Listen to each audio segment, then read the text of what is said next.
आज हमारे साथ रहे हैं हरिवेंद्र जी जो यूपीपीसीएस में रैंक 24 हासिल की है।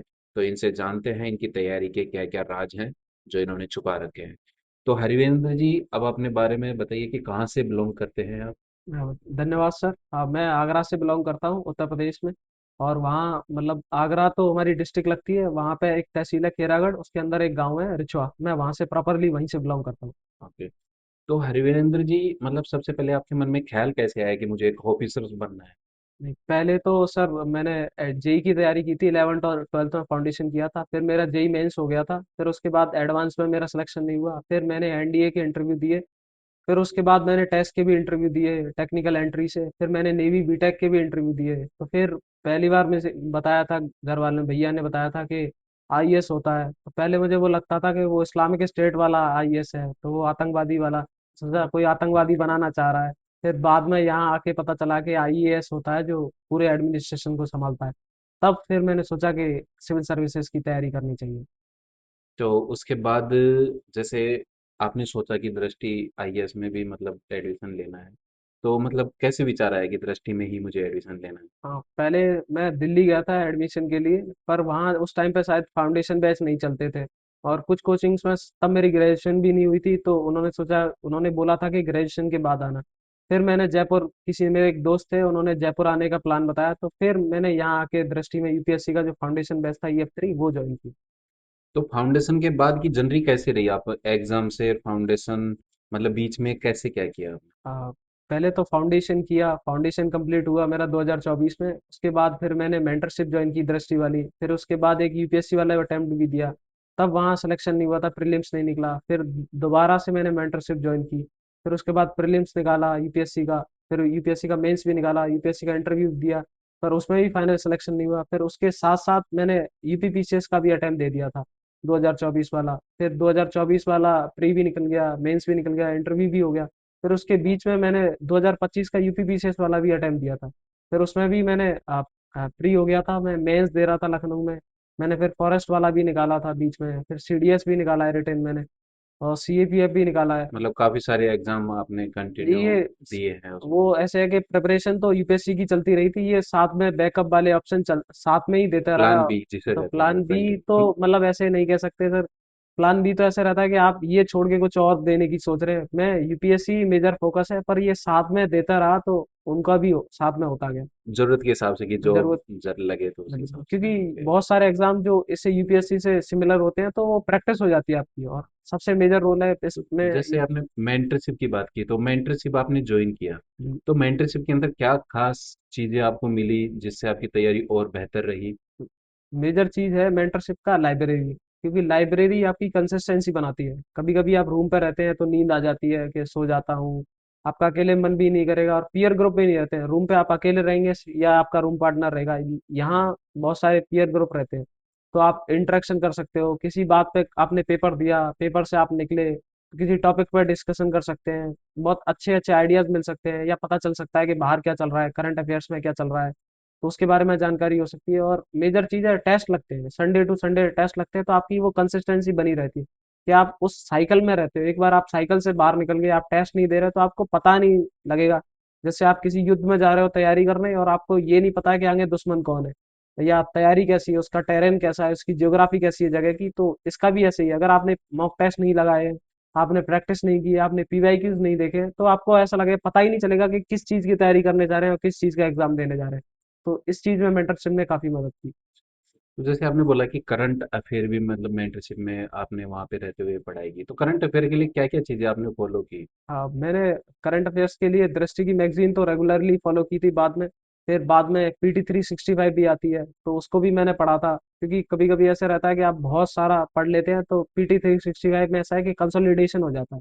तो जैसे वो पूरे साल का कंसोलिडेशन है कि आप हर पूरे महीने को एक मैगजीन पढ़िए। मैंने दृष्टि वाली पूरे साल पढ़ी थी। जब तक मैं फाउंडेशन बेस में था तो दृष्टि वाली मैगजीन रेगुलरली फॉलो की। फिर उसके बाद जब यूपीएससी प्रीलिम्स आता है, उससे पहले आपको कंसोलिडेशन चाहिए होता है। जैसे बहुत सारे एम्पायर्स होते हैं, वो अगर तैयारी तो बहुत करते हैं, बहुत दूर तक फैल जाते हैं, अगर कंसोलिडेशन नहीं कर पाते तो फिर वो बिखर जाते हैं। तो कंसोलिडेशन के लिए कोई एक मैगजीन रखिए लास्ट में, जिससे कंसोलिडेशन हो पाए और एग्जाम भी अच्छे से जा पाए। ओके।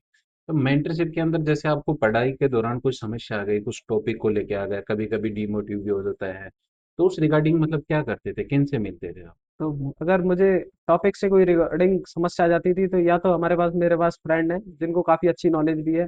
पीयर ग्रुप बहुत अच्छा है हमारा, क्योंकि ओके। ग्रुप में अगर कोई भी प्रॉब्लम हो जाती, किसी को भी प्रॉब्लम हो जाती है, तो हम बेझिझक पूछ सकते हैं। किसी को जज करने वाली कोई सीन नहीं है कि मैंने कुछ पूछ लिया तो वो कोई समझेगा कि इसकी नॉलेज कम है। अगर आपको दोस्तों से भी कुछ लगता है कि दोस्तों से नहीं पूछ सकते, तो हमारे सर हैं जो मेंटर भी थे यहाँ पे, राजीव सर, आप उनको जाकर भी बोल सकते हैं कि सर ये वाली प्रॉब्लम है, तो ये बता सकते हैं। और मतलब लाइब्रेरी में मेंटर्स वगैरह से मतलब काफी इंटरेक्शन गाइडेंस होता होता है। रहता है। और मेरी जो मेंटर रही है, जो वैसे प्रीलिम्स के लिए मेंटर थी, वो सांची मैम थी जो अभी दिल्ली में है। ओके। तो उनसे काफी इंटरेक्शन हुआ, मतलब उनको जब भी लगा मुझे कि प्रीलिम्स में यहाँ मदद करनी चाहिए, मेंस में यहाँ कोई प्रॉब्लम हो गई थी, मतलब तो प्रॉपर गाइड किया तो उन्होंने। उन्होंने, सांची मैम ने एक डायरेक्शन बताई कि ये वाली चीजों पे फोकस करना है, ये वाली गलतियां नहीं करनी है, डूज और हम्म। डोंट्स के बारे में बताया। और मेजर चीज है मोटिवेशन के लिए आपके पास एक पर्पज रहना चाहिए हमेशा, कि आप क्यों चालू किया था। तो वो पर्पस आपको आगे लेकर जाएगा। और फिर घर वाले आपके साथ हैं, आपके बड़े भाई, मेरे बड़े भैया हैं, वो मतलब हमेशा साथ में ही है। तो अगर कभी भी डिमोटिवेशन फील होता है कि भैया को ये बता दिया कि ये प्रॉब्लम है, तो वो कुछ चीजें बताएंगे आपको, मोटिवेट करेंगे, तो फिर दोबारा से वही एनर्जी आ जाती है और फिर आगे अच्छी तरीके से काम मतलब कर फैमिली सकते का भी काफी हैं। नहीं, सपोर्ट मिलता रहा आप फैमिली लोगों के बिना इस प्रिपरेशन में बहुत दूर तक नहीं जा सकते, को? क्योंकि नहीं ये है। प्रिपरेशन बहुत लंबी है, तो आपको फैमिली का सपोर्ट होना बहुत जरूरी है। जरूरी। तो इसके अंदर जैसे आपने तैयारी की, उस दौरान ऐसी कौन सी खास बात जो मतलब आपके लिए याददाश्त बन गई हो? अब तैयारी के लिए है हमारा ग्रुप। मतलब ग्रुप। इस वाली प्रिपरेशन में मेरे को बहुत अच्छे लोग भी मिले, बहुत शानदार लोग मिले। कभी आपको लगेगा कि यहाँ कोई नहीं है, घर से दूर रहते हैं आप, 200 किलोमीटर, 250 किलोमीटर, 300 किलोमीटर दूर रहते हैं, तो आपको लगेगा कि घर का तो कोई कौन ही है। तो आपके कुछ अच्छे कोर दोस्त रहते हैं ना, वो आपको कभी फील नहीं होने देंगे कि आपके घर से दूर हो। आपको लगने ही नहीं देंगे कि आप घर छोड़कर आए हो, तो आपको लगेगा कि घर से दूर एक दूसरे घर पे आ गए हो। मतलब पूरा सपोर्ट रहता है, पूरा घरेलू सपोर्ट रहता मतलब है। पारिवारिक रूप हाँ, से रहते हैं पारिवारिक रूप से एक अच्छे दोस्त होना बहुत जरूरी है। कि बहुत कभी जरूरी कभी लगता है कि गलत पीयर जगह ग्रुप मिल गया, तो वो आपको ऐसे कि बहुत सफल लोगों को भी बहुत बर्बाद कर देते हैं। लेकिन अगर आपका ग्रुप अच्छा है, तो आपको इतना सपोर्ट करेंगे और बहुत आगे तक लेकर जाएंगे। तो अब इसके साथ ही मतलब यूपीएससी आप कंटिन्यू करेंगे या फिर मतलब जो है अभी पद मिला है उसी में संतुष्ट है? नहीं नहीं, संतुष्ट तो मैं सर कभी नहीं होता हूँ। मैं शुरुआत से ही मतलब हर चीज, किसी चीज में संतुष्ट नहीं हूँ, तो मैं इसमें संतुष्ट तो नहीं होऊंगा। पिछली बार मैं 9 मार्क्स से रह गया था, तो मैं सोचा शायद थोड़ी और मेहनत करके, मतलब एफर्ट्स और बढ़ा के यूपीएससी भी निकाला जा सकता है। तो मैं इस बार का 2026 वाला प्रीलिम्स भी दे रहा हूँ। दे रहे हैं। तो क्या अभी भी आप मेंटरशिप में ही हैं, वहीं पे रह के तैयारी कर रहे हैं या फिर मतलब घर से या रूम से? नहीं, अभी तो मैं करंटली जयपुर में हूँ और दृष्टि वाली मेंटरशिप ज्वाइन कर रखी है, और मैं अच्छा, यहीं उसके से तैयारी कर रहा हूँ। कंटिन्यू तैयारी चल रही है उसमें। बिल्कुल सर। ठीक है। तो हरिंदर जी, जैसे अभी जो एग्जाम देने वाले हैं या आगे प्रिपरेशन जो बच्चे कर रहे हैं यूपी पीसीएस में भी, और आपको अनुभव भी है यूपीएससी का भी, तो उन तैयारी करने वाले स्टूडेंट्स को आप क्या मैसेज देना चाहेंगे? मैं एक एक ही मैसेज देना चाहूंगा कि जब शुरुआत में आए हो, तो जब पूरा टाइम रहता है आपके पास, एफर्ट रहते हैं, आपने फाउंडेशन किया, तो उसमें पूरी मेहनत झोंक दीजिए। ऐसे कि ध्यान मत भटकाइए कि ये चीजें भी कर लेता हूँ, किसी के साथ चला जाता हूँ, बहुत सारे जगह के कुछ गंदी आदतें लग जाती है कि बाहर नशे की आदत लग जाती है, तो वो हम्म। मत करिए। अगर आप पढ़ाई करने आए हो, तो पढ़ाई का एंजॉय कीजिए, आप पढ़ाई बहुत मेहनत से कीजिए, शिद्दत से कीजिए। और अगर आप यूपीएससी की फुल जी जान से मेहनत करेंगे, तो यूपीपीसीएस ऐसे साइड प्लान रख सकते हैं कि आपने यूपीएससी की तैयारी की और वो साथ में दे दिया, तो उसमें एक्स्ट्रा सब्जेक्ट यूपी स्पेशल 5.6 है और हिंदी है, तो आप हिंदी और यूपी स्पेशल 5.6 है, आप 15 दिन में, 20 दिन में तैयार कर सकते हैं। तो आपको बहुत ज्यादा अलग से एफर्ट नहीं डालने कि मैंने यूपीएससी की चालू की थी और यूपीपीसीएस में कहाँ फंस गया।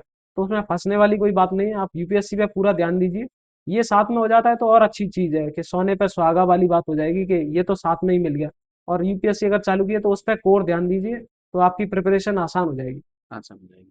तो आप जैसे मतलब काफी लंबे समय से तैयारी के स्टार्टिंग पॉइंट से लेके और आपकी यूपी पीसीएस की सफलता तक दृष्टि से जुड़े रहे, बिल्कुल। तो मतलब जो मैनेजमेंट रहा दृष्टि का, तो उनका कितना क्या रोल रहा, उन्होंने कितना मतलब आप लोगों को पुश किया, समर्थन किया, कितना गाइडेंस वगैरह कैसा क्या रहा? मैनेजमेंट का रहता है कि संडे टू संडे टेस्ट लगवाया है। मतलब मेजर चीज है प्रैक्टिस का, मैंने पहले भी बोला है कि प्रैक्टिस बहुत जरूरी है।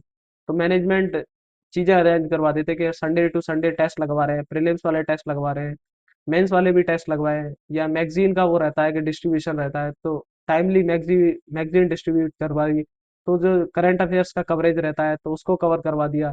अगर किसी को कोई प्रॉब्लम्स रहती है कि बाहर से किसी ने कोई प्रॉब्लम्स कर दी, या आवाज कर रहा है, शोर कर रहा है क्लास में, या मतलब क्लास में आपकी कोई, पढ़ाई का प्रॉपर ध्यान रखा उन्होंने हाँ भी। वो ध्यान रखते हैं। और और बहुत प्रैक्टिस की जैसे आप बात कर रहे हो, तो आंसर राइटिंग की मैं बात करूँ तो कितना क्या रोल है उसके अंदर? आंसर राइटिंग के लिए क्या कहना चाहेंगे? आंसर राइटिंग का मतलब इसमें सिविल सर्विसेज में मेजर रोल ही आंसर राइटिंग का है, अगर क्योंकि प्रीलिम्स वाले मार्क्स तो ऐड वन होते नहीं है, तो उसमें मेजर रोल है जो मेंस में आपने लिखा है जो आपके हाथ में है। आप प्रीलिम्स को कंट्रोल कर सकते हैं, इंटरव्यू को कंट्रोल कर सकते हैं, लेकिन मेंस का कोई कंट्रोल नहीं है।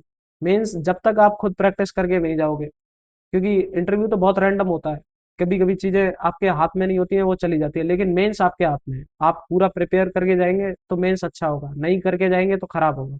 उसमें सब्जेक्टिविटी वाली चीजें आती हैं, पर आंसर एक लेवल का रहता है तो वो अच्छे मार्क्स देंगे ही देंगे। देख। और प्रेजेंटेशन सुधारिए, क्योंकि कभी कभी ऐसा लगता है कि हम बहुत लंबे आंसर लिख देते हैं, तो आपका टाइम भी चला जाता है और प्रेजेंटेशन भी नहीं आ जाती है।